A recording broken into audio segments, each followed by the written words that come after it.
Hi, friends. It's Mary Ellen Siegler with Massachusetts Informed Parents. I'm here today with Jennifer McWilliams. She is the founder of Purple for Parents Indiana, a group dedicated to protecting children from the progressive indoctrination within the educational system.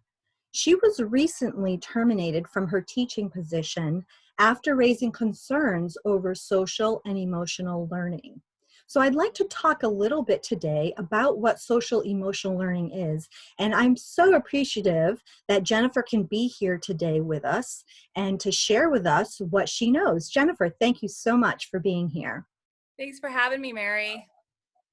So let's just jump right in to what SEL is. So what is social and emotional learning, and what are your concerns about it?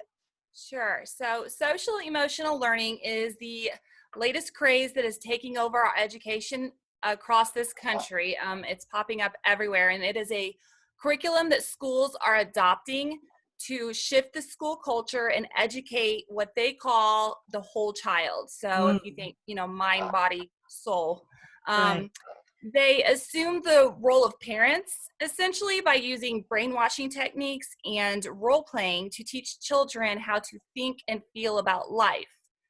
Something that's very concerning to me is that these programs are designed to influence our children's behavior in the name of social justice. And these activities desensitize our children to accept all ideas and lifestyles as normal, regardless of what family morals they may have.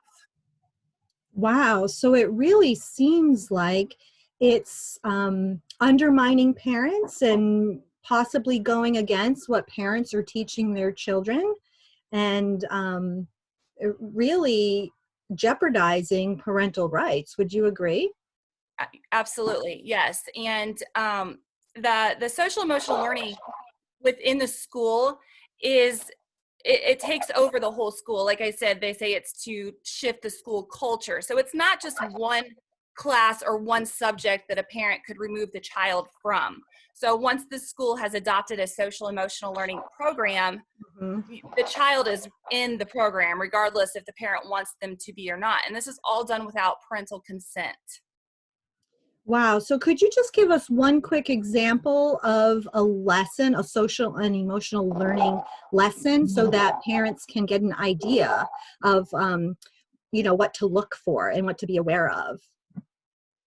Right. So they use say they will give the child a situation that would cause a child, which of course they're very impressionable, to want to feel empathetic towards a lifestyle that may not be something that the home is teaching the child, but then the child is influenced to say, well, I don't want to hurt their feelings.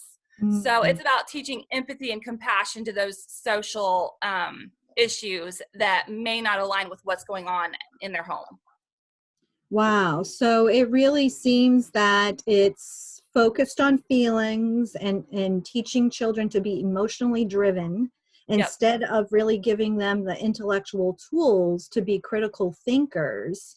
And Right. in the process, it sounds like it's bringing separation between children and parents, because many of the ways that we think about current issues and things like, particularly issues like sexuality and gender, these issues, the way that people believe and feel about them is really informed by their worldview, and worldview is often informed by people's religious experiences and beliefs and other belief systems. So it really seems that the school is overstepping in this way and Right. not staying focused on academics, which is what they're supposed to be doing. Yes, absolutely. I agree. And it really, their ultimate goal is, complete conformity and group think. Everybody accepts everything. And in the name of, like you said, feelings and empathy towards everything. And it really crosses a line. It's no longer about just be kind and respect the rules at school. Right. And there's a whole new agenda behind what they're doing in the name of social emotional learning. And it's really a vehicle to bring in things like comprehensive sex ed and the acceptance, things like that. Exactly. Right. And that is what I have found as well in some of my research, that it seems to psychologically prepare students to accept what will be presented to them in comprehensive sexuality education in the higher grades. So, well, thank you so much for this information. Before I let you go, can you just tell parents what they can do to learn more and to just be aware and to approach their school officials? Sure. So a lot of parents have no idea this program is even at their school. And so I would become familiar with CASEL, that's CASEL.org. That's where a lot of the programs are coming from. And I would also ask my school, is this something that you have going on? Because they don't just send out a notice to say, hey, we're starting a social emotional learning program. They just do it. And I would become familiar with what it is. It's obviously sugar-coated on their site, but you have to use some critical thinking skills about what they're doing in the schools and does it really belong there. Right, because so much of how it's presented doesn't seem bad. We all want to teach our children how to be kind and compassionate to others, but there seems like there's more hiding behind these words. Yes. Yep. Absolutely.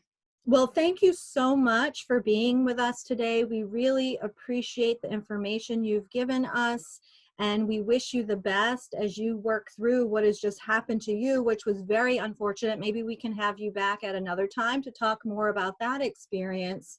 And parents, I just want to encourage you, go to the CASEL website, take a look at what social and emotional learning really is. Now that you know that there is a hidden agenda behind it, it will help you understand as you read about it the dangers that exist with this being taught and implemented throughout the curriculum, across the subjects in our schools. So I just want to encourage you to be equipped to protect your kids.